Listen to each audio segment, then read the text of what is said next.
Good afternoon, everyone. Today we are going to discuss the study of directional coupler and extraction of S parameter. So let us discuss about the basic settings of this experiment.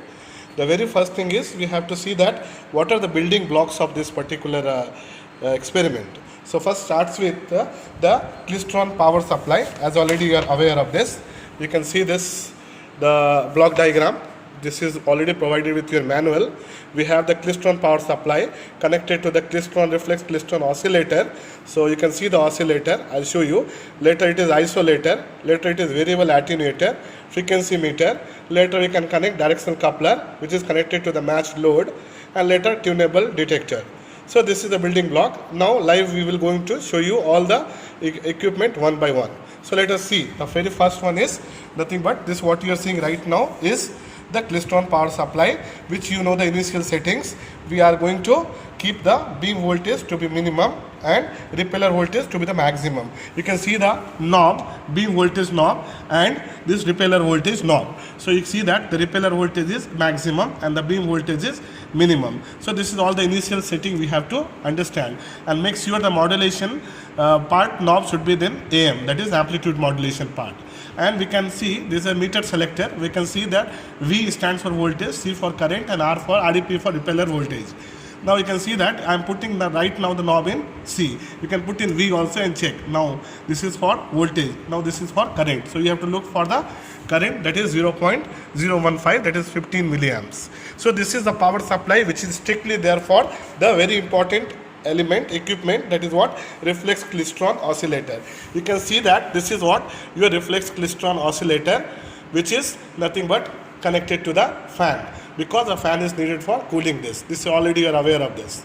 Connected to this we have a attenuator, so isolators, and this is tunable probe, and finally we have a frequency meter, and this is what the main, that is what the directional coupler.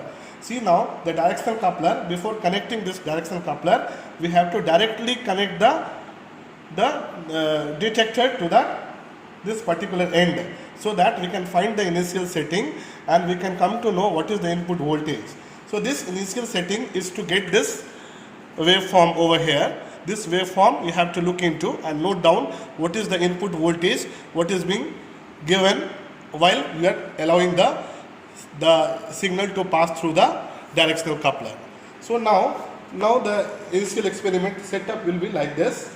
In this fashion we have to go, and we have to make sure this waveform should occur, and we have to measure the voltage, that is the initial voltage. Now after connecting this, we have to connect the directional coupler. This is the directional coupler having 4 ports. This is port 1, this is port 2, this is port 3, and this is port 4. Port 4 is match terminated. You see that this is known as isolated port. So my dear students, you please make sure that what are the different parts of this directional coupler, and what are the building blocks. You see this is port 1, which is known as the input port. This is port 2, known as the output port. This is port 3, known as the coupled port, and this is port 4, known as the terminated port or isolated port. Likewise, you can see in the live, this is port 1, which is connected to the input. This is port 2, which is match terminated. This is known as this is second port. This is the third port. This is known as coupled port, which is from where we are extracting the output. You see that the probe is connected to port 3, known as coupled port, and this port 4 is totally isolated. There is no connection. Okay, so it is totally match terminated. It's totally blocked. Now our main intention is to know the directional coupler working and also know the S parameter.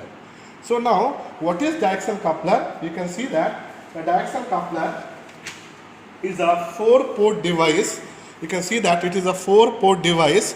It is basically used for coupling a known fraction of microwave power to the coupled port in the auxiliary line. I mean to say, while flowing from input to the output port in the main line. See, please look into this. This is the main line. This port 1 to port 2, this is the main line. And this port 3 to port 4, this is auxiliary line. So the name itself is directional coupler. Basically, it is going to couple a certain amount of power in this auxiliary port. That is from one to 2 when it is transmitting. Now how much amount of power is going into the auxiliary port? So you see that port 1 is connected to the input, port 2 is match terminated, port 3 is the coupled port from where we are extracting the output. You can see that port 4 is already isolated and match terminated. It is completely blocked. So you can see that from port 3 we are achieving the output which is there on your screen on the CRO. Now the main ultimate goal of doing this is to find some tabular experimentation. You can see that we have the tabular column where we have VR, that is the repeller voltage, VB the voltage, IB the current, and Vin, that is the input current. So here what is important is the input port we have, this is the output port. You see that when the input port is 1, it means I have given the input to port 1. Now output port can either be port 2 or port 3. Right now I have connected it to port 3. Okay, right now I have connected it to port 3. So you can see that whenever we are giving the input from port 1, how much amount of power is coming from port 3. So now you see that port 1 is this input power and this is what port 3 is your output power. So what is the output power you can see? You can see that it is 0.8 into 0.5. So it is almost how much? 0.4. Correct? So 0.4 is nothing but your output power that you have to write here in this CRO reading. Similarly, you can change this port 2, port 3 to port 2. Now this port 2 which is match terminated, now you can remove this and keep it on the port 3 so that you can make the use of port 3 match terminated and make use of port 2. So please listen here, 1 to 2 means port 1 is input, port 2 is output. That is the second one. But first one is port 1 is input and port 3 is output. Now remaining ports you should match it always. Since you are using 3 means you should match 2. I have already matched 2. And port 4 is always matched, that you can't touch it. Okay, so this is how we have taken the readings for this. You can see your tabular column. We have port 1 as the input and port 3 as the output. So what is the reading what we have got for CRO output? We got 0.36. Right now I am getting 0.4 because this is 0.8 into 0.5. You can see first channel. So total it is 0.4 is nothing but your output voltage. Similarly, you can see now already we have noted down the repeller voltage. Repeller voltage can be noted down from here. You can see the repeller voltage. This is known as repeller voltage by putting the knob to this REP. So this is repeller voltage given. And now VB 202, that is already we have taken in the input side.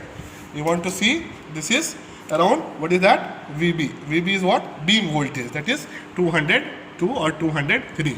That is already shown you here, mentioned here. Okay, this is repeller voltage VB 202. Here also you see the repeller voltage 202 is there. Next is IB, that is what? Beam current. So beam current is how much? 0.010. You can see 0.015. Similarly, input voltage I told you, without using the device, directly you have to connect the detector and check this waveform, what is the value. That is how much? 1.4 volt what we have got. In this way, in this fashion, we have to proceed for writing the tabular column. Once again I am telling you, VR is repeller voltage, VB is the beam voltage, IB is the beam current, and Vin is what? The input voltage without connecting the device, that is directional coupler. So now input 1 means port 1 is input, output port can either be port 2 or port 3. Right now I am using port 3 as output. You see this port 1 is input, port 3 is output, port 2 is match terminated, port 4 is already match terminated.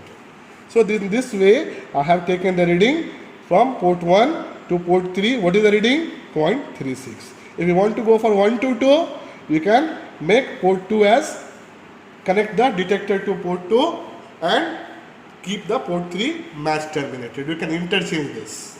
Okay, likewise you can flow with, again second thing, again what you do, invert this directional coupler, make port 2 as input and port 1 as output. Again port 2 as input, port 3 as output. Again you can match it, port 3 as input, port 1 as output, port 3 as input, port 2 as output. Likewise you can take all the readings for the CRO output. Keep in mind, this is the output voltage from which can be taken with the help of device, that is the axial coupler, and you can see the reading in your CRO by multiplying the time division with the total voltage. So you can see right now it is 0.8 and this is 0.5. Can you multiply this? It is going to become 0.40 volts. That is what here it is coming as 0.36. Likewise you can take this particular column. Now how to calculate this? This is a very simple one. Sij, this you remember, I have taught you S parameter. Here you can see that, here you can see I is equal to 1. 1 to 2 means it is 1 2. 1 to 3 means 1 3. 2 to 1 means 2 1. 2 to 3 means 2 3. 3 to 1 means 3 1. 3 to 2 means 3 2. So likewise, how to calculate this? S12 means it is nothing but this output voltage. What is the output voltage? 1.2. That port 2, it is 1.2 divided by input. What is input? 1.4. When you divide 1.2 by 1.4, it is going to become 0.857. This is known as S matrix. We are calculating now S matrix. I remember, you also remember S12 is, it is the attenuation of a wave when the wave is traveling from right to left. What is right? Port 2 to port 1. Port 2 to port 1 means output. What is the output? Output is port 2. So it is 1.2. So this V2 1.2, V1 1.4. Keep in mind always V1 is V in and V2 is nothing but related to this particular port. So 1.2 divided by 1.4, definitely you are going to get 0.857. Similarly for 1.3 it is 0.36. This is V3, right? And this is V1. 0.36 divided by 1.4. You will get 0.257. Likewise, S21, it is 1.2 divided by, it is S1 by S12. Okay, so it is 1.2 by 1.4. You will get 0.87.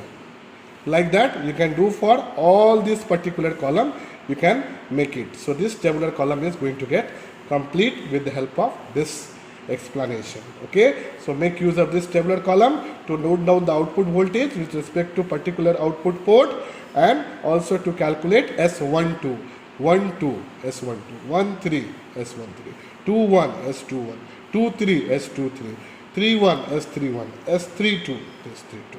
Like this tabulation is complete, and you can mention this all in your S matrix parameter, that is S11, S12, S13, S21, S22, S23, S31, S32, S333.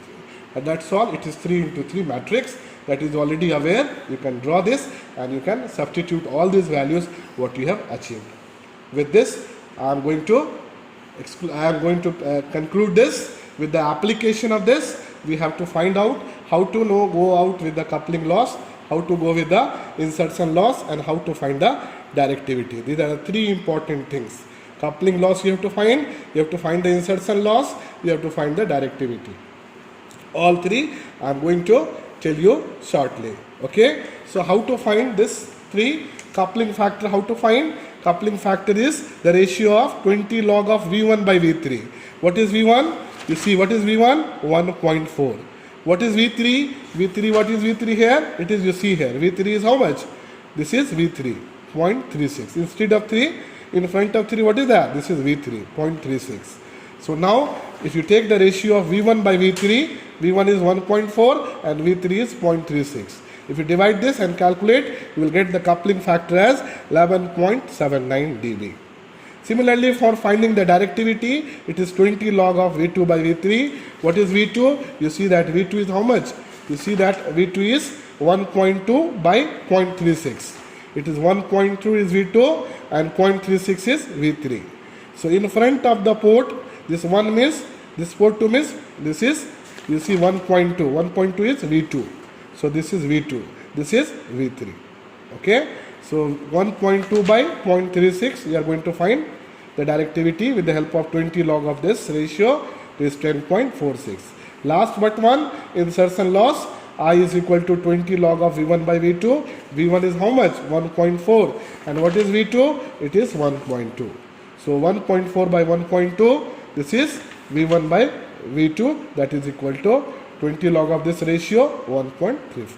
Hence this all is what the aim, to find the coupling factor 11.79 we have got, to find the directivity we got 10.46, and to find the insertion loss we got 1.34.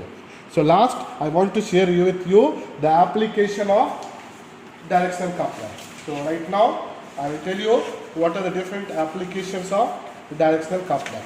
So first application, you can see the very first application is, it is used for monitoring the power measurement. That is first application. Monitoring / power measurement in microwave passive devices. Second point, it can also be used for frequency measurement. Third point, it can also be measured for signal leveling. Fourth is for measuring the reflection coefficient measurement. Next is for signal sampling. Next for signal injection. And the last is for measuring the VSWR, that is voltage standing wave ratio, with help of incident and reflected power. Thank you. With this, you have to just go through all this video and make use of this in order to achieve the aim. Thanking you. Thank you.